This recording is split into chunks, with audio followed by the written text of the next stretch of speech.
welcome you to the meeting of the Crichton Sub Committee on Friday the 10th of June. Can I remind everyone that the meeting is being recorded and will subsequently be made available to the public for listening purposes. Do we have any apologies? Andrew? Rob Davidson.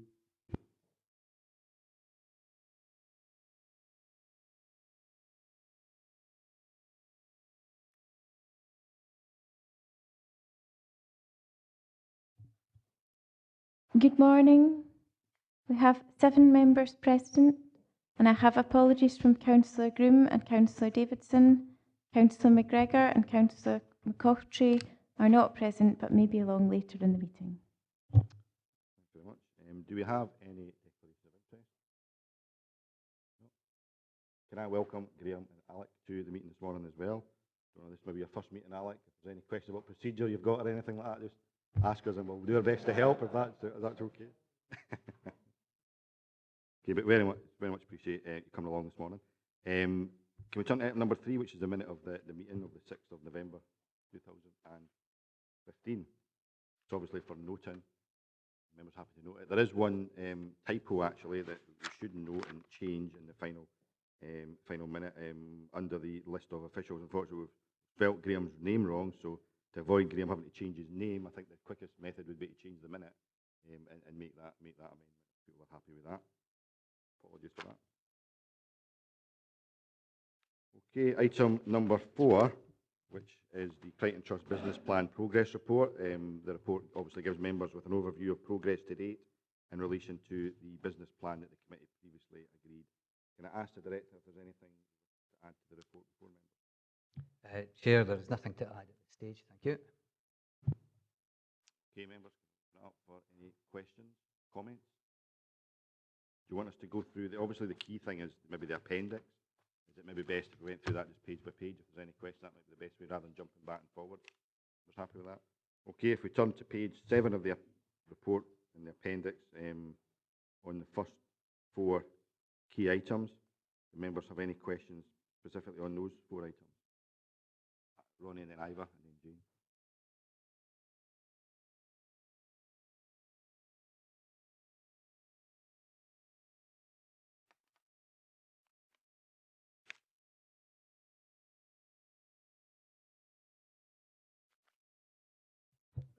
Chairman, there was an impact with the pool closure, I've got to be honest about that.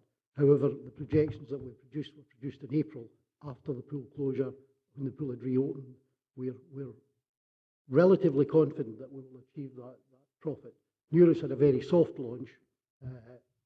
It's beginning to become very busy, and we are now running a number of events at the Easterbrook Hall, which include meals and alcohol, etc., at Neurus. And we feel that the projection is a realistic projection. It's not what we'd like it to be. We'd like it much higher, but it's realistic for the current financial year.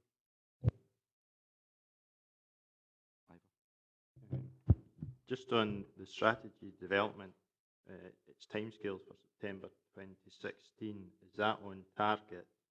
And the other one, similar with regard to the profit on euros, it talks about net profit. Now later on in other ones, the net profit doesn't include, or it's pre-tax and stuff. Usually net profits after tax. Could you clarify which one this is? Chairman, could I deal with the first point? The reason I want to deal with the first point is quite simply because you're slipping into old ways there, and I really felt I'd break them all by picking myself just for a minute. Actually, I was very pleased just to comment about the question about strategy development, because that's an exercise we're engaged in right now. And what I would like to say is that since we had the benefit of help in running the trust since about February, we have made some quite outstanding progress, both on management restructuring, organisational restructuring, but also on this question of strategy. But we've known for a long time how important it is for everybody else who's interested, not least the council, to see what direction the trust intends to go in the medium to long term, apart from the short term. We gave you a business plan based on sort of holding view of our objectives last year, which is keeping us going. But we are engaged in an exercise which Alec has facilitated for us. And we do intend, if not to have adopted a strategy by September, to have come out to consult on such a document. And I think it will be very clear and a very welcome indication of what we can do and what we intend to try to do. This is purely a high-level strategy document, direction indicator, not a plan in itself. But I think plans will follow very comfortably after that. I'm very optimistic. I'll leave Alex to deal with the second part. The euros is net profit. I thought the council would want to know what the net profit was going to be. Most of the figures are gross profit before depreciation, taxation, etc., etc.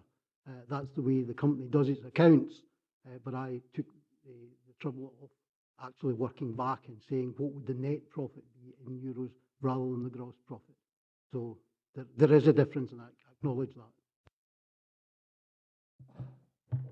Yeah, it's just later on in another report, it's reported 323,000 net profit for the company before tax, and it was just to clear up whether it was net or still to take off the tax, etc.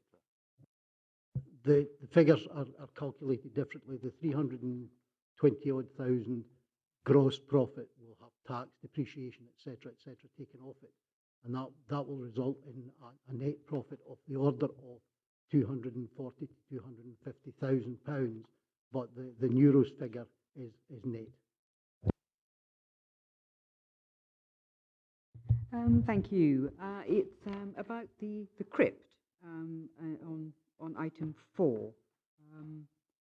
When I was involved with the Crichton, I know that the crypt was something that we thought was important, and I'm just wondering about the fact that we're preparing a business case before any commitment to capital expenditure can be made. I mean, my understanding was the crypt was integral to the building, so I just want to understand why we are hanging around waiting for a business case rather than dealing with the fabric of the crypt. Maybe I've misunderstood. There is a considerable history to the Crichton Church. There were repairs done in 2011, 2012, which the council contributed to. Those repairs were on the south wing, which did repairs to windows and the fabric of the outside of the building. The intention was that there were repairs to be done to the north wing, which would include the tower, which at the time there were concerns, health and safety concerns about. We've been monitoring movement and the fabric of the tower and the north wing for almost 2 years. Some of the gargoyles, as I call them, that's probably the wrong term, but I'm not an historic architect, were in danger of falling off. These have all been removed, so there is no danger to the public, and there's very, very little movement in the tower. Given that, the Trust took the view last year that they wouldn't engage in the repairs on the tower, and they started to look at the undercroft of the church and also the crypt. There have been proposals brought forward which would enable the crypt and the undercroft to become a very good usable space with the potential for displays, etc., etc. We are talking with the Historic Scotland and also with the council regarding that.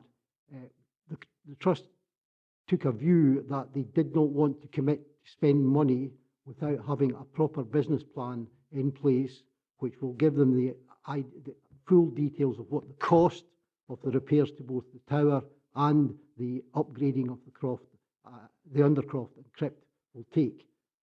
The Trust considered a report at the meeting yesterday on this very issue and agreed to authorise some preliminary work by way of getting bills of quantities, having architects look at it, etc., etc. So the intention is not to slow things down, but to make sure that we have a plan in place before we start doing any further work on the building. We anticipate that the Trust will receive a report at its August meeting, which will enable the Trust then to look at committing some of its own funds. Hopefully, the council, there's £100,000 in the Trust bank account from the council, which is untouched, which will be available. There's also £173,000 available from Historic Scotland, which we've moved forward. It's now called Historic Environment Scotland, in fact, which we've moved forward. We are actively seeking and have put out preliminary documents seeking contributions from other potential funding sources. And the Trust will get a full report on not only the cost of doing the work, but also the available resources to assist them in undertaking the work, hopefully in August.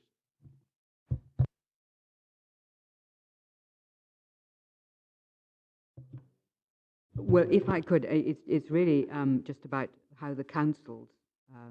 It's an open question. I don't remember how this worked. The 100,000 from the councils in the bank account, in the trust's bank account. So that's kind of gone. It's just that we would, I think, probably expect to see and hope that that was being spent in early days. Because my understanding was that the crypt issue was kind of not an existential issue, but it's definitely really important because it was water ingress, if I got that right. And my understanding was that that was something which was really should be pushed forward. Now, obviously, there's capacity, but the council was clearly expecting that money to be spent on the crypt. We allocated, obviously, from the economic development and capital budget. I don't know if there's anything you want to add to that, Ewan? I think it's a good point to raise that the funding given to the trust is governed by a service level agreement, which is very clear that if the money is not committed within a due period, that the council would seek to take the funding back. I'm comfortable that in the next year that will be achieved.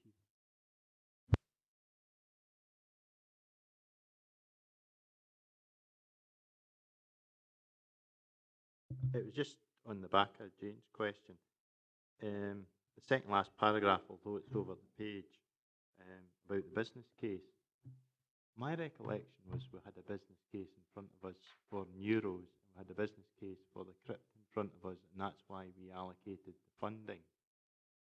Graham, because I know you were there at the time, could explain why we need to have a business case now. Is it the updated one? Yes, I'd like to answer that. In principle, every significant capital project should have a business case. Sure that it will. No doubt about that. I don't preach the converted on that. But of course, it's equally possible that after that initial commitment, your idea about the project could change. In which case, you have to revise your business case. And actually, that's the stage we're at the moment. I completely confirm our commitment to deliver the expectations of the council with regard to using its money appropriately and on time and not causing you difficulty. But better than that, we actually think we're on the track of a much better project. And a year ago, the council was good enough to vote us a significant amount of money, which was the vast bulk of our capital programme, actually, for the next year or two. And I made the point that actually our purpose in coming to you regularly wasn't just with the begging bowl to say, please fund our programme, because the whole point of having a trust was to be able to lever more sources of money than otherwise be possible. In this particular case, we have an ambition to lever a very significant amount of money for the kind of project, the kind of heritage interpretation project that we've been discussing since we last spoke to you about this. So the original small idea, in one sense, to serve a fairly ill-defined purpose in terms of visitor centre, is beginning to grow. Now, I'm not at liberty to say anything about detail there, but we are in discussion with other funders, of which we perhaps could anticipate, because it's in the heritage sphere. Not just about repairing the building, but actually about the whole interpretive facility. It's putting it in the setting of a better facility for the community and visitors in Crichton as a whole. And that's the stage we're at. So my undertaking to you, apart from about spending the money on programme, is that it will be part of a project which will lever more funds and will have another business plan to show better effect, and perhaps you will have the opportunity to do that. The original proposal that came to members was just a straight 150,000 investment, wasn't it? It was a case of the council would put forward 100,000, the trust would provide it, and then the project would go ahead. So obviously the costs have significantly changed since then. Now is that around expansion of what was being planned, or is it around care work or whatever that's planned? Originally, the trust wanted to do repairs to the building, the fabric of the building, Then the idea of the crypt and undercroft conversion took place. What the Trust are looking at now is doing the project as one project rather than in two separate stages. The £150,000 is not what will be required to do the works to the undercroft and the crypt. The £150,000 might have done all of the works required to the crypt. The intention is to, I don't know if you've been in the crypt and undercroft, the crypt is entirely separate from the undercroft. The intention is to break through and join the two together and give quite a large usable space, which will be interpretation facilities, a visitor centre, etc., etc. And the reason we need a business plan is we don't want to say we will have a white elephant. We want to encourage the public to come back to the Crichton and experience the visitor centre within the church, which is the focal point in the Crichton. Other buildings are used as office accommodation, etc., etc. So the attraction will be the church with obviously the Easterbrook Hall and Euros, and the hope is the business plan will show what footfall we expect, etc., etc. So it won't just be this is going to cost us 1.5 million pounds. It will say this is going to cost us 1.whatever million pounds, plus the fact we anticipate income over the next 10 years to be that amount of money, and that's what we're working on at the moment. We want to bring to the trustees an absolute assurance that we're spending money usefully rather than just spending money.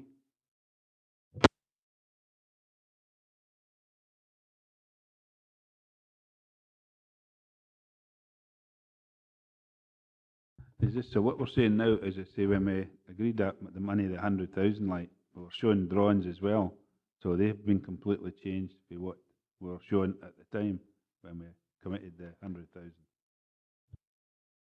I don't think they've been completely changed, sir, but they have been developed, and it's an ongoing piece of work with architects and quantity surveyors just to make sure that we get everything right. We can bring the drawings and etc. back to the subcommittee if you wish that, Chairman. Quite happy to bring the business plan back to the subcommittee if they wish that. I was happy that makes sense to do that. Have any more questions on the first four actions on page 7? Andrew? Thank you. It was on the strategy development. It states that the Trust is currently developing the strategy. Would the Trust also be looking at sourcing external input? If you mean in the sense of consulting stakeholders, partners, absolutely. Okay, can we turn to page 8? The next 4 projects, 5, 6, 7 and 8. Members have any questions on those? Jane? Just a factual one about residences, student residences. Original requirements of residences would be required to be reviewed. It's not absolutely clear whether that's up or down at this stage. Wonder if I could have some assistance in that. I've got to be careful here. We're in a public meeting. I cannot comment on behalf of the Funding Council, the University's Funding Council. We have had discussions. There were figures which were used some time ago of 250 residences. I am not confident that these figures were accurate or based on any intelligence. We're talking with the universities and the colleges. Obviously, the destiny of the Barony College will play a great part in that. So I'm afraid it's a bit of a moving feast at the moment.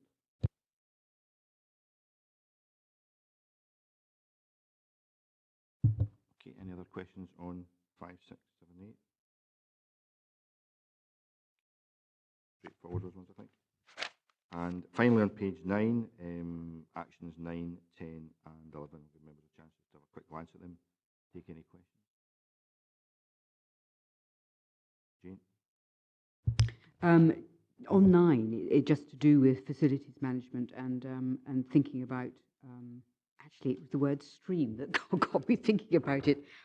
Water is the slight sugary peg, but is the Crichton now sorted out with respect to its water problems? That's been done and dealt with. People remember there was an issue. We are in active discussions with Dumfries and Galloway Council and D&G NHS regarding the artesian well and the water supply. As you'll recall, when, when the estate was sold to the council, NHS reserved the water supply onto themselves. Things have changed, they're moving on, and we are looking at it. We're also looking at the possibility of using the water supply as a source of electricity. But it's very early days. Okay,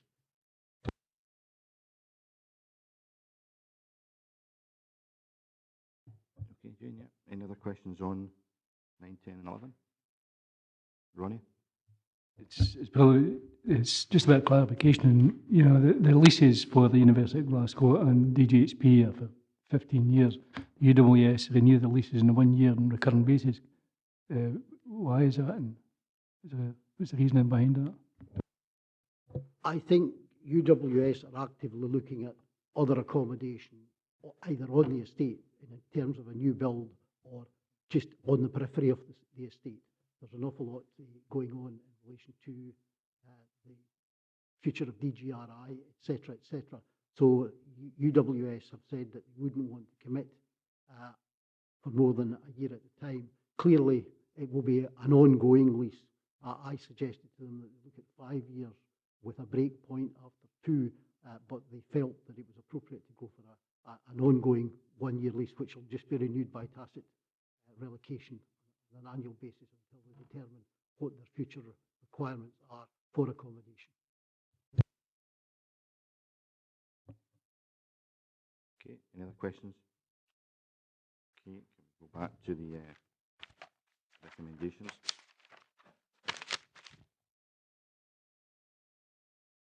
Can I just ask, just in general, it's been interesting, the questions, and obviously the answer being given means that, I think back to June 2015 when the original business plan was agreed, quite a lot of the content of that business plan is now, you know, our business plan is automatically up to date within the day it's published originally, but a lot of the, I mean, we talk about the Crypt was specifically about a project of 150,000, we talk about student accommodation, I think the figure used in the original business plan talked about 400 to 500. I mean, a lot of what was talked about at the time is now, because things have moved on, changed quite substantially. So what's the sort of process the trust will go through? Do you refresh that business plan and bring a fresh one to the committee? Are you going to wait for the strategy? Just wondering, because I suppose it's an opportune time to ask that question, because it is a year since we agreed the original business plan. So are you going to bring a sort of refreshed fresh document? Because obviously the figures will all have changed as well. Yes, Jay, you've given yourself the answer. Hopefully we're doing this entirely logically, that when we've completed this strategy exercise, we should have far clearer view of the way forward. It isn't necessarily earth-shattering. In fact, a lot of it, as we quite often find, is stated the obvious. But actually it states it in a clear, structured way. And as soon as we have that, then we have a far more structured way to approach forward planning.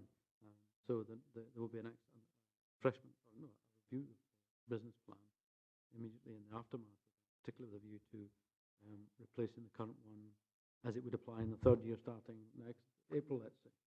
So we would have a brand new one for April, whatever immediate impact. So that the principle of what you've just suggested yourself is absolutely right. As far as the old plan is concerned, I mean, if you remember, I referred earlier that we suggested that the strategic direction was actually a trend direction. So as we go into the later years of that plan, at the moment we're still just going on trends unless things are clearly changing, like Euros coming on stream and that sort of thing. But we stick with that trend, and we try and make sure that the businesses are successful on the basis of that trend. But like injecting a new project like a visitor facility, or like a major step up in the university presence or something like that, would obviously completely change the way forward, and we have to have a plan to deal with that. And one of the things we want to do, apart from providing premises, is actually provide services, to provide an environment within which the academic clients, within which the business clients, within which the public clients can achieve more. So it's that whole added value thing that we want to see how we can build into this plan as we go forward. So the strategy will show us how to do that. New projects will have clearly effect on the way that new business plan will build. So I think the next business plan is going to be great. Okay, Okay, members, can we turn to the recommendations on page 5? I think it's fair to say we've reviewed performance set out in the appendix. And in terms of 2.2, are there any aspects that we wish to refer to the Crichton Trust for further clarification? Obviously, I think we noted the fact that the strategy document would come before the committee, and anything else that we've missed? Obviously, John raised the point about the plans around the CRIP to bring them to the committee as well, given the changes that are likely to be made. Is there anything else that we wish to pass on? Okay, I've got a note of them. Sorry, Lucy's pointing at me. Can't read your writing, Lucy. That looks like bagpipes. I can't remember.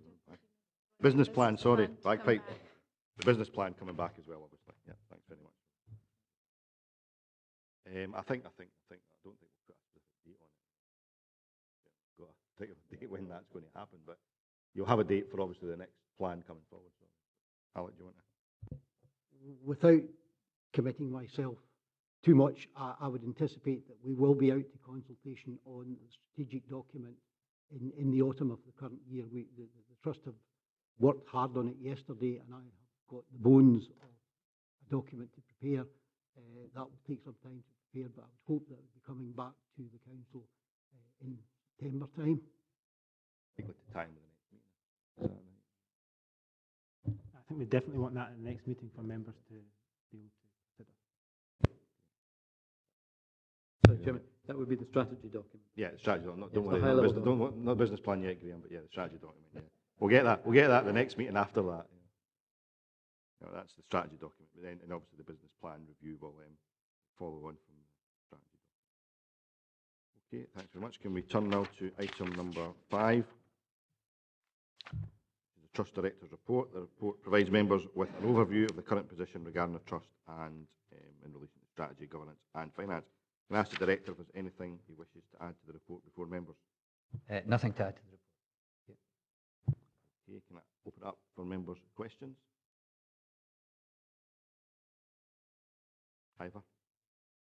Chair, this was the bit where I was getting confused with regard to net profits, the finance one. First paragraph, 3.1, and the net profit before tax, etc. of the 323. And in the next paragraph, it has 2.6 with a net profit of 20,000. Do they relate to the same before tax and depreciation, or is that a mistake? It should be gross profit in the top paragraph at 4.1. Should read gross, sir. Sorry, my apologies. Confusion solved there. Any other members have any questions? Quite happy with that. Jane, sorry. Yeah.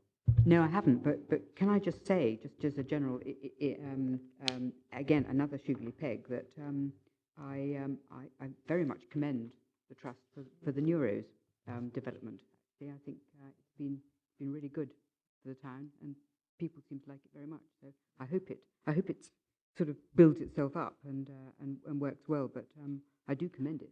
Terrific place. So I would agree with that. Purely out of duty, I've had to partake in 1 or 2 refreshments there, and it's very good. So, any other questions? Members happy with that?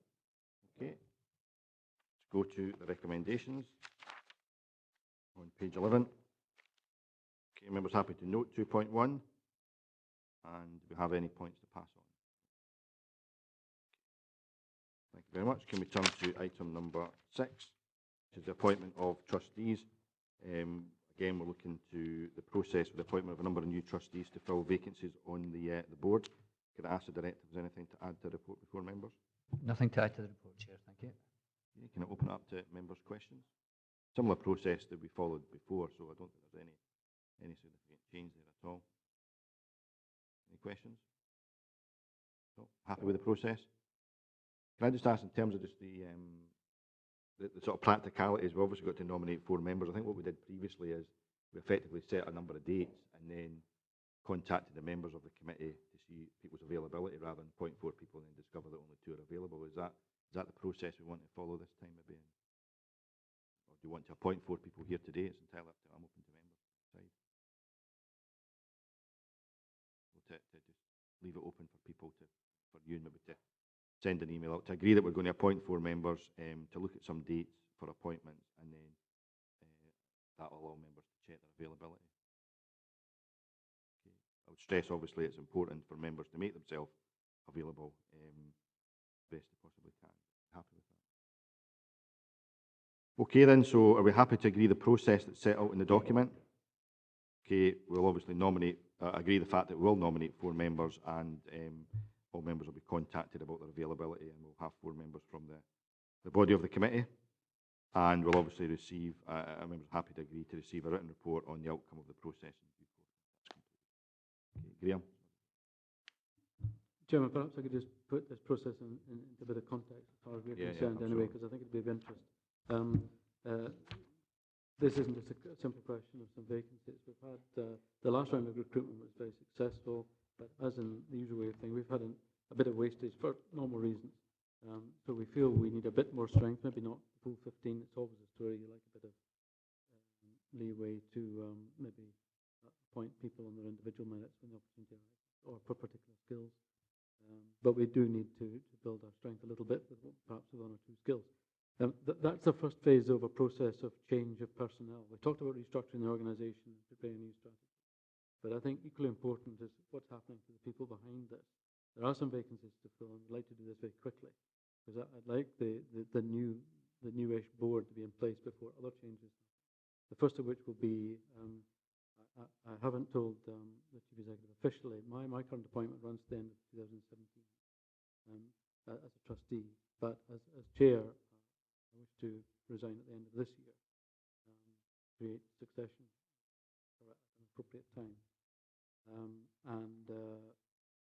From my point of view, it's very fortunate that we have a timetable that should achieve the restructuring strategy delivery before that is up. So I think it's good now to hand on to somebody else who's developed some experience. So there's filling vacancies, there's succession in the chair, and then we have, as you know, Alec is in a temporary appointment with us, and we intend to move towards the appointment of a full-time chief executive once we know exactly where the organisation stands, which is at the moment looks to be a very successful strategy for us to adopt.